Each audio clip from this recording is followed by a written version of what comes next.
ओम नमो भगवते वासुदेवाय। योगिनी एकादशी। हर माह एकादशी आती है, पर योगिनी एकादशी का खास महत्व बताया गया है। आषाढ़ महीने के कृष्ण पक्ष में पड़ने वाली एकादशी को योगिनी एकादशी कहा जाता है। शास्त्रों के अनुसार योगिनी एकादशी का व्रत करने से 88,000 ब्राह्मणों को भोजन कराने के बराबर पुण्य प्राप्त होता है। कहते हैं योगिनी एकादशी के दिन कथा जरूर सुननी चाहिए। योगिनी एकादशी व्रत कथा। श्री गणेशाय नमः।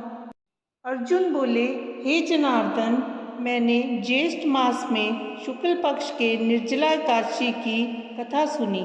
अब आप कृपा करके आषाढ़ मास के कृष्ण पक्ष की एकादशी की कथा सुनाइए। इस एकादशी का नाम क्या है तथा महात्म्य क्या है, सो सब वर्णन कीजिए। श्री कृष्ण भगवान बोले, हे कुंती नंदन, आषाढ़ मास के कृष्ण पक्ष की एकादशी का नाम योगिनी है। इसके व्रत से समस्त पाप नष्ट हो जाते हैं। ये व्रत इस लोक में भोग तथा परलोक में मुक्ति देने वाला है। हे पार्थ, ये एकादशी तीनों लोकों में प्रसिद्ध है। इसके व्रत से पाप नष्ट हो जाते हैं। आपसे पुराण में कही हुई कथा कहता हूँ, ध्यानपूर्वक सुनो। अलकापुरी नाम की नगरी में कुबेर नाम का एक राजा राज्य करता था। वह शिव भक्त था।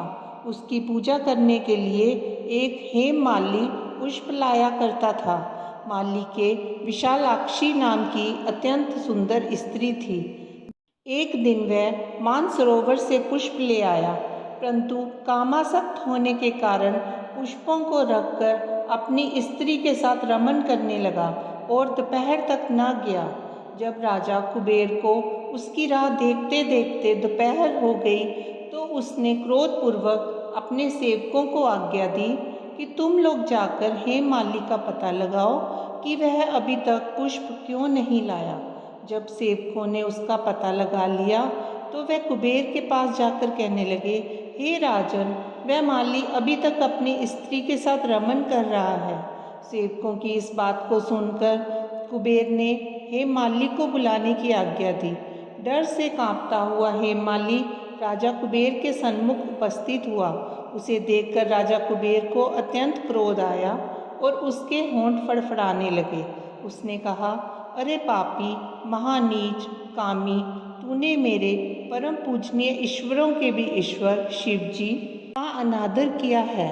मैं तुझे शाप देता हूँ कि तू स्त्री का वियोग भोगेगा और मृत्यु लोक में जाकर कोढ़ी होगा। कुबेर के शाप से वह उसी क्षण स्वर्ग से पृथ्वी पर आ गिरा और कोढ़ी हो गया। उसकी स्त्री भी उसी समय उससे बिछुड़ गई।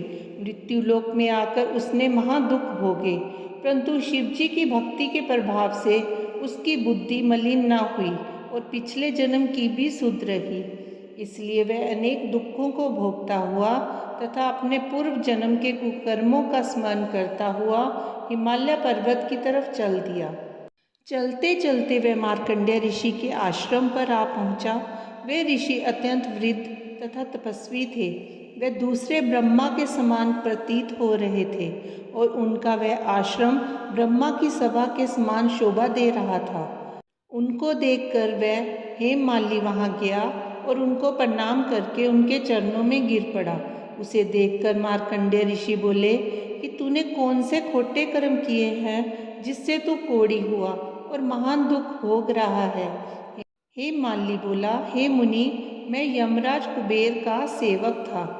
मेरा नाम हेममाली है। राजा की पूजा के लिए मैं नित्य प्रति पुष्प लाया करता था। एक दिन अपनी स्त्री के साथ विहार करते करते देर हो गई और दोपहर तक पुष्प लेकर ना पहुंचा।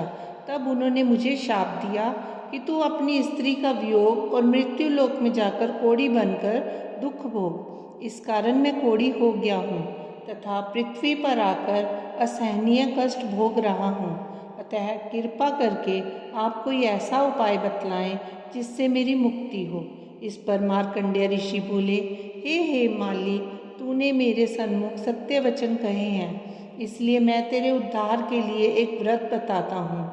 यदि तू आषाढ़ मास के कृष्ण पक्ष की योगिनी नामक एकादशी का विधि पूर्वक व्रत करेगा तो तेरे समस्त पाप नष्ट हो जाएंगे।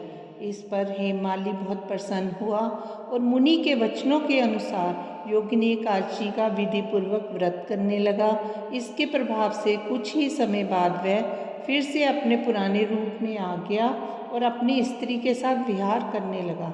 हे राजन, इस योगिनी की कथा का फल 88 सहस्र ब्राह्मणों को भोजन कराने के बराबर है। इसके व्रत से समस्त पाप नष्ट हो जाते हैं और अंत में मोक्ष प्राप्त करके प्राणी स्वर्ग का भागीदार होता है। कथा सार: व्यक्ति को पूजा आदि धर्म कार्यों में आलस्य या प्रमाद नहीं करना चाहिए, बल्कि मन को संयम में रखकर सदैव ईश्वर की सेवा में तत्पर रहना चाहिए। इस कलयुग में कोढ़ जैसे रोग से मुक्ति पाने के लिए मनुष्य को योगिनी एकादशी का व्रत श्रद्धा पूर्वक करना चाहिए। ओम नमो भगवते वासुदेवाय।